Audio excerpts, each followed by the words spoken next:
Vande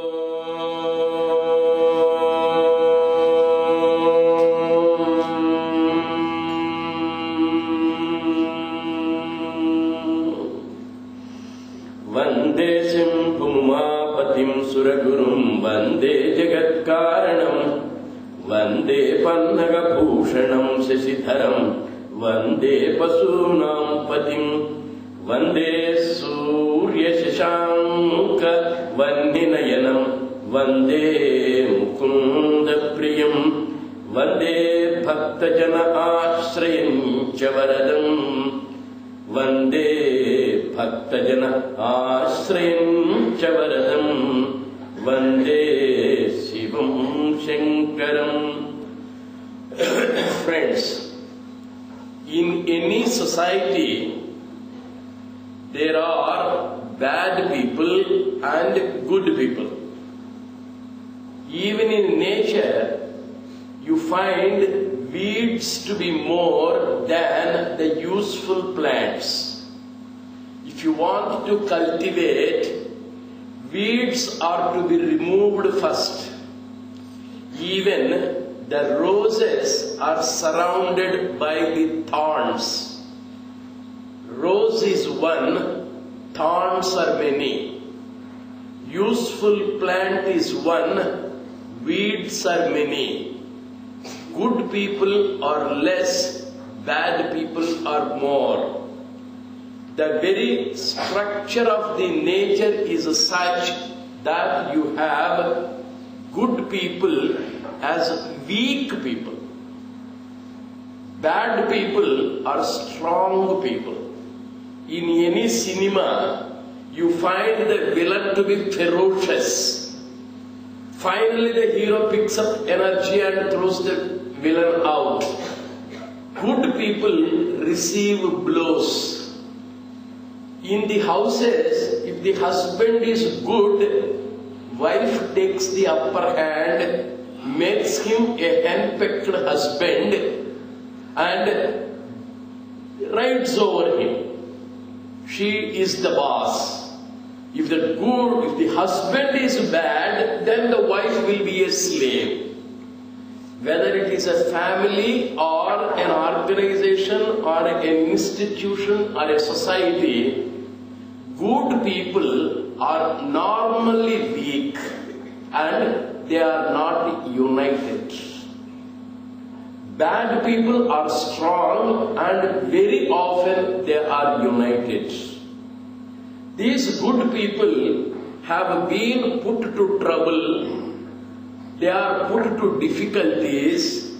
They are being defeated and beaten black and blue by the bad people. One day, all the rats assembled and how to dull the cat. Similarly, all the good people came together. How are we to protect ourselves? These bad people, demons, rakshasas, are troubling us.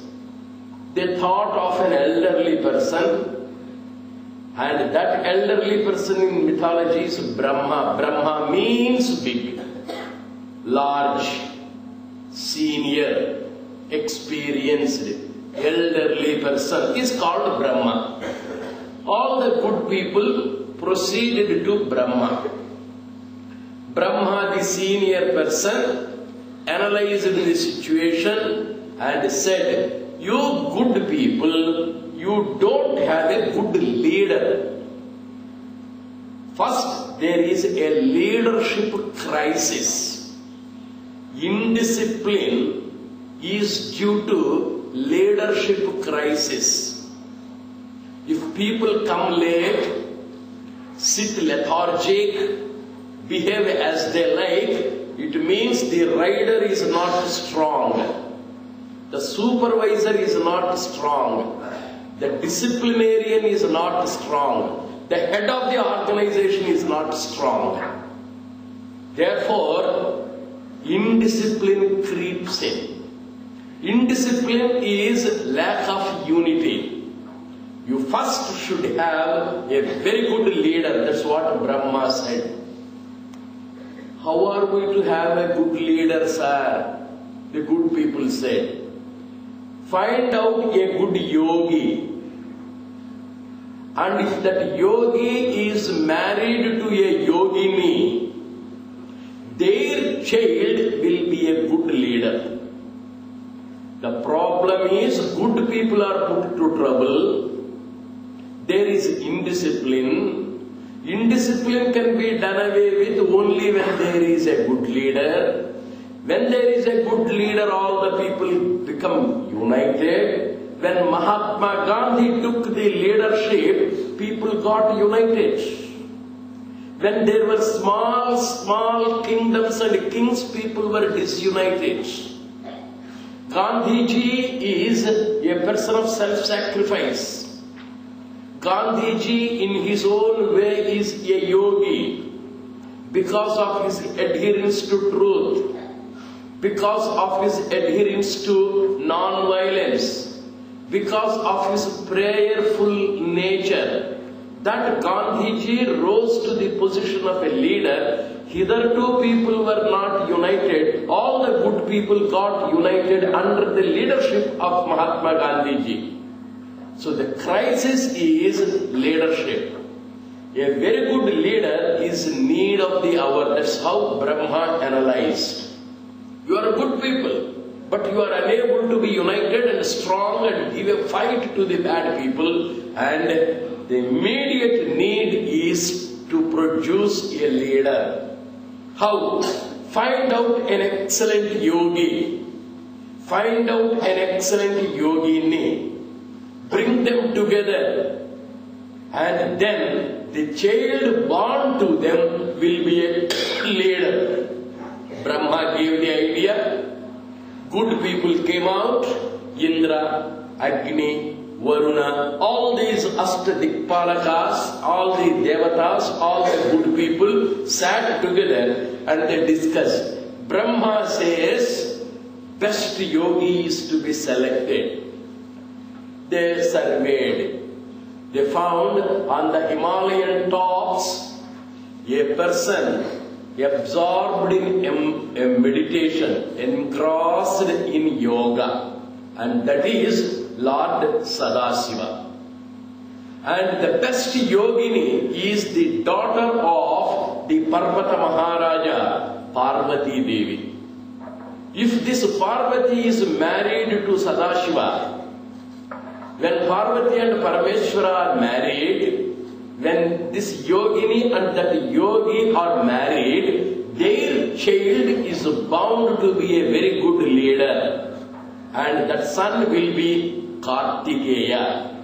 He will be Deva Sena Pati. Deva means divine, good people. Sena means army, Pati means Lord. He will be the Lord or leader of the good army. How to get them married? Shiva is engrossed in meditation. He does not open his eyes. He is always half asleep. Parvati Devi is there in her palace. Already she is in love with that yogi. Now the Devas went. Amma Parvati Devi, the Lord is there on the top of the mountain absorbed in meditation. Please go to his presence. Please draw his attention. Please attract him. And then we will celebrate your marriage. Parvati Devi was already in love with Sadashiva. She agreed to the proposal and Vasanta accompanied her. Vasanta means the favorable climatic condition. Vasanta Rutu, where you have the flowers, where there is vegetation, where there is a serenity, where there is a calm atmosphere, silent atmosphere, private atmosphere, the atmosphere in the evening near Swati Rock. Most favorable climate for the boy and the girl to meet without the knowledge of anybody in the Prashanti. That is the excellent place, and the favorable climate is created by Vasanta. Vasanta is the mythological name for the favorable climate for the sense pleasures. Vasanta accompanied Parvati Devi. She is well dressed. Most attractive costumes she put on, Kanchivaram Pattu saree, diamond necklace. All the ornaments were there, bedecking her body, and Manmatha came.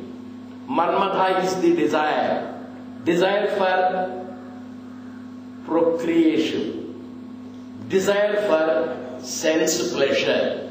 He, at the appropriate time, when Parvati was present, when the climatic condition was favorable, when Sadashiva was meditating, he took the bow of flowers and he took the arrow of flowers and he released the shaft. It came close to Sadashiva. He looked at Parvati, most beautiful girl. He looked at the jasmines. He looked at the favorable situation, and he looked at Manmatha with the arrow of flowers. Then he opened the third eye, reduced Manmatha to ashes. In that fire, all the flowers were burned. Parvati looked. This man cannot be won by physical beauty. This man cannot be drawn by sense pleasure. He is a person beyond the human physical attractions. He is not a person to be drawn into the whirlpool of lust. He is a person of transcendental charm. I cannot win him. Manmatha is burned to ashes, the desire is destroyed. Vasanta is burned, Kama is reduced, no more Kama he has. Immediately Parvati Devi found out a better way. She removed all her ornaments, all the way from mountain tops in Himalayas, proceeded to the southern tip of this country. There is a saint there, stood on a single foot and did penance, tapasya, with the ordinary yellow robes. She didn't eat, she didn't drink, she didn't sleep. She conquered lust, she conquered sense pleasure, she conquered hunger, she conquered sleep, and she is Aparna. Parvati Devi has become a Pakka Tapasvi. She became a yogini. Now she is fit to marry to the presence of Lord Shiva in the costumes of attraction, with the ornaments of attraction.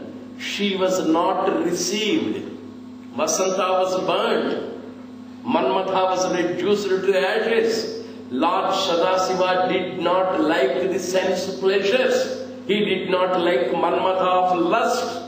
No instinctive indulgence can be promoted by him. The same Lord Shiva, who threw away everything, walked from the mountain tops all the way to the southern tip, where Kanyakumari, Aparna, Parvati was standing and doing tapasya as yogini.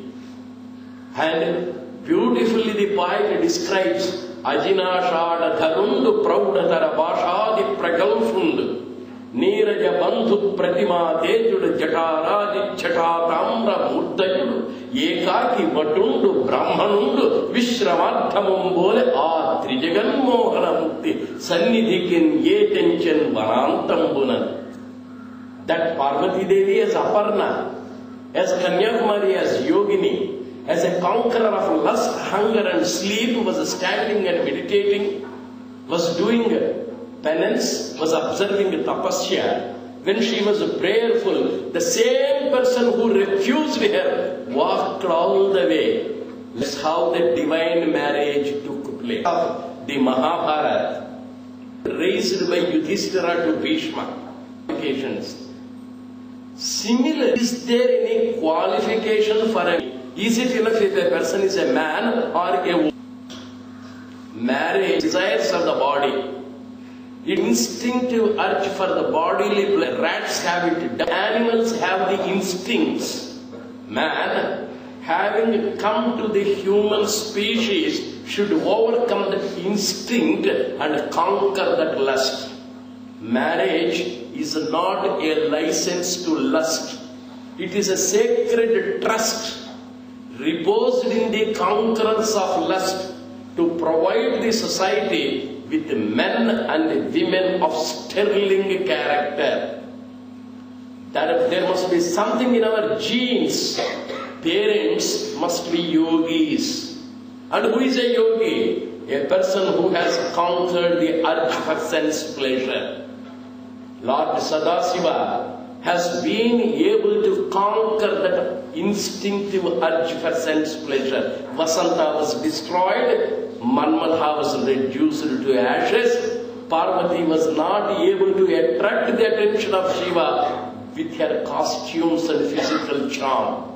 With her presence, with her prayer, with her Atma Saundarya only, she was able to attract Lord Sadasiva and they both got married. We find here a beautiful description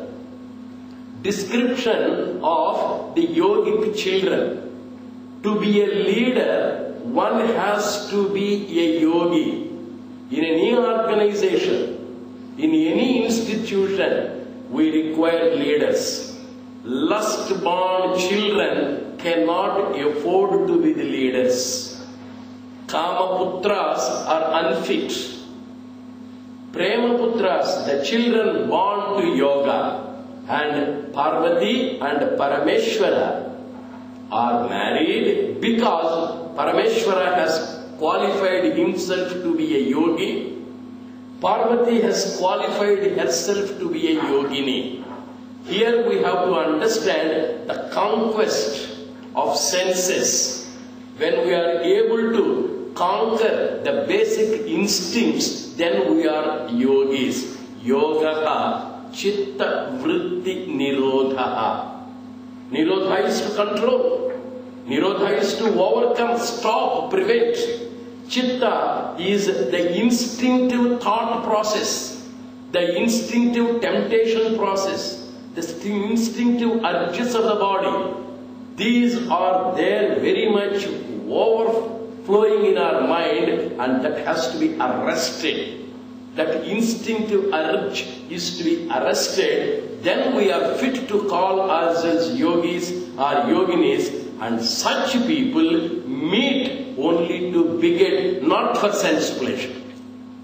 That is a procreative purpose. The goal of life is not pleasure. The goal of life is perfection. And a yogi has not pleasure as his goal, but perfection as his aim. Parameshwara is a perfectionist. He is a disciplinarian. He is the leader. Parvati Devi is another perfectionist because of her conquest, and she has qualified herself to be a yogini. On the southernmost tip, on a single foot, Kanyakumari stands as a yogini. On the northernmost top, Lord Sadasiva sits as a yogi. India is a land between yogi and yogini. India is a land of yoga. Indians are expected to be the children of Parameshwara and Parvati at the southernmost tip. They are the yogis. For them is born Kartikeya. Kartikeya is Deva Senapati. The word itself gives the meaning. In the Mahabharata, we find the birth of Kartikeya very beautifully described. Kumara Sambhavam is an excellent kavya, an excellent book in which the poet describes the charm of yoga. How the great Kumara They say great Kartikeya is born to the divine parents who are yogis, and hence he is fit to be a leader. Under his leadership, all the devas are able to win the battles. They are able to succeed. Leadership crisis is there in our country at present. Everywhere there is a leadership crisis. The leader should be a yogi. He or she must be a person of sterling character. What's character? Courage to say what you think, courage and ability to do what you say. What you think, that you must say. What you say, that you must be in a position to do. Swami Vivekananda was a man of extraordinary physical charm, psychic charm, intellectual charm and spiritual sublimity. He was traveling from Chicago to Boston by a train. In that small coach, there were 8 people. Swamiji was seated in the window. And there was an elderly lady by name Miss Sanborn, S-A-N-B-O-R-N, an American spinster, an elderly lady of about 65 years. The remaining 6 are American gentlemen. And these American gentlemen were looking at Swamiji. He was very extraordinarily charming, in spite of his saffron robes. People on the platform were looking at Swamiji's grandeur. At one stage, the Americans got so curious, they broke the ice, they broke the silence and asked Swamiji, "Excuse me, yes? Young man, you seem to be a stranger in this land. Though there are sannyasis, they are not attractive, but you are a person of extraordinary attraction. What is your speciality?" We are all gentlemen. We wear rich costumes. Our watches are very, very costly. Each watch costs more than $15,000. Our shoes are $5,000. Our suits are more than $10,000. Such costly clothes we put on, and we are gentlemen. Nobody cares to look at us. What is your attraction? What is your speciality? You seem to be an Indian yogi. Yogis have that spiritual charm to draw everybody's attention. In the dhoti, in that half shirt, Dr. Nagendra is able to go around the world and attract everybody's attention. Not by his clothes, not by his physical charm, but by his Atma Saundarya Yoga Mudra. This Swami Vivekananda was able to attract everybody's attention. The American gentleman now raised a question, "What is your speciality?" Then Swamiji gave the reply, "In India and in the other countries, there is a particular difference. And the difference is, in the Western countries, it is the dress that makes you a gentleman. In India, it is a character that makes you a gentleman." And that lady who was listening to Vivekananda got surprised. And she said, "Wonderful reply you have given me, young man. Where are you going?" "I am going to Boston." "Do you know anybody there?" "No, I'm sorry, I don't know anyone." "Depending on whom are you going?" "I depend on God. A yogi depends on God." Then she says, "In such case, please come to my house. I shall host you. I shall be your hostess." A man of character has the welcome everywhere. He is not suspected. He is not an unwanted person. Everywhere he has the warm welcome. Miss Sanborn invites Swami Vivekananda to be her guest in Boston. He stays there, and it is she who introduces him to Professor Wright. It's a long story. Now, next question that lady raises, "Swamiji, what is it? You have mentioned character. What do you mean by character?" He simply gives the reply, "It is strength and courage to speak what you think. It is strength and courage to do what you say. When the thought, word and deed are in consistency, then it is a character. A yogi has it. What you think, that you are bold enough to speak. What you speak, that you are strong enough to execute. That's character. And that character Kartikeya has. A good leader should have that ability. Kartikeya of mythology is Swami Vivekananda of history. He was able to rise to be a good leader not because of his physical charm, not because of his oratorical ability, but because of his yoga. He is born because there is the conquest of lust. He himself has conquered lust. This is the special nature of yoga. And in administration, we find that yoga. On Mount Kailas, you have the family of Lord Sadasiva.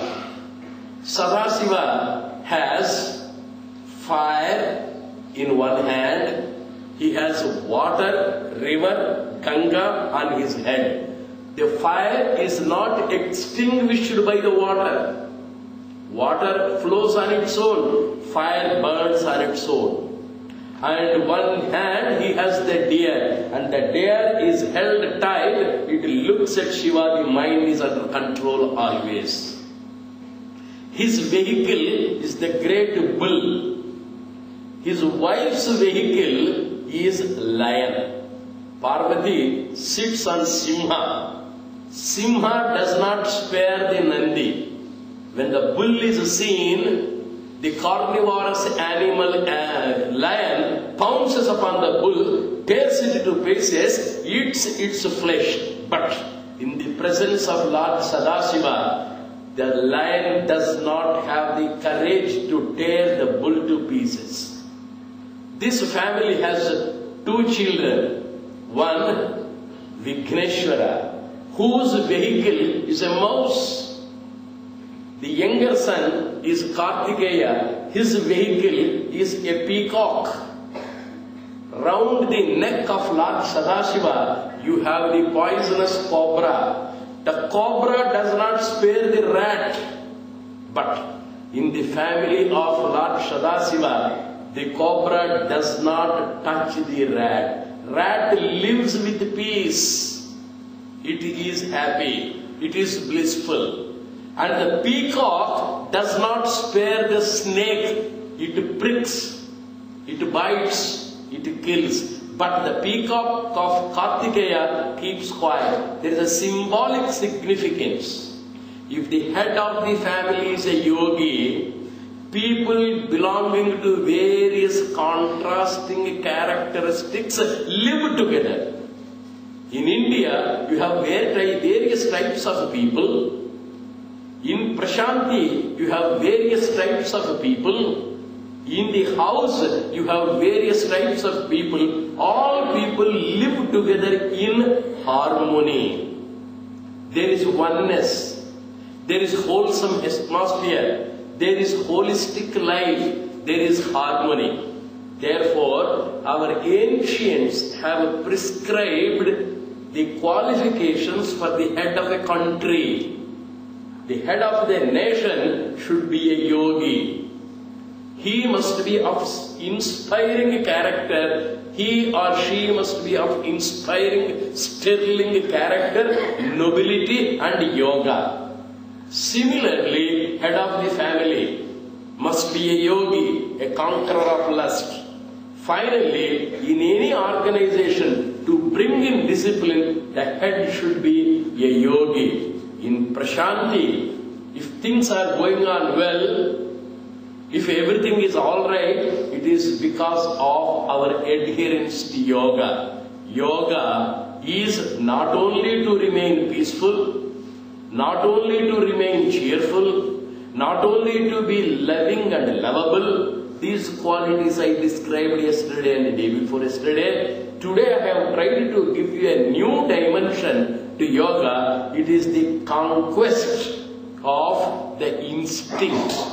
The instinctive urge for sense pleasure is called lust. It is a temptation. The boys have the temptation to be drawn to girls. Girls have the temptation to be drawn to boys. Tongue has the temptation to eat the delicious food. Body has the temptation to enjoy the cushions in the bed. These temptations are to be arrested, they are to be resisted, they are to be controlled, they are to be overcome, they are to be conquered if we want to be a yogi. Lord Sadasiva, in the cold climate, on the icy tops of Himalayan hills, is able to meditate, and he has conquered the basic urges. Similarly, among the small hills, we find Parvati. On that small hillock, she stood on a single foot and did penance.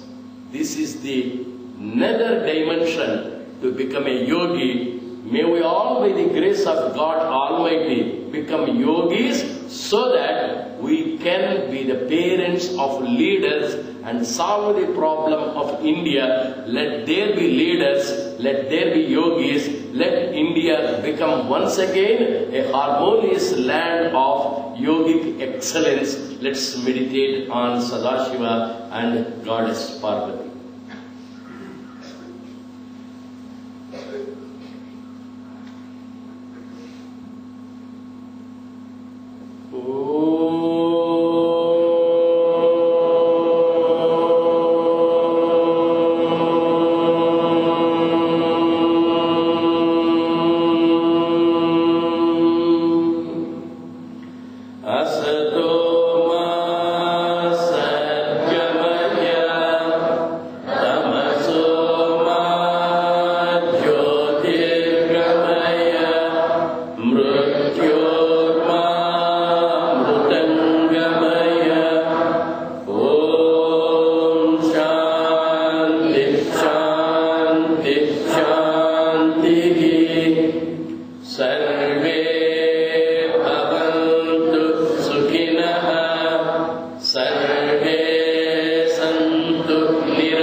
Shanti, Shanti.